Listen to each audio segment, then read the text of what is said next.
Today is a day that is just so full of love and intention and presence.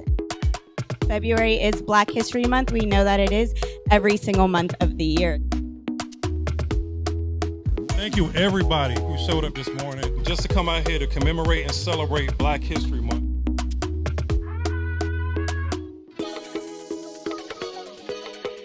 And it is my pleasure to introduce the Mayor of West Palm Beach, Keith James.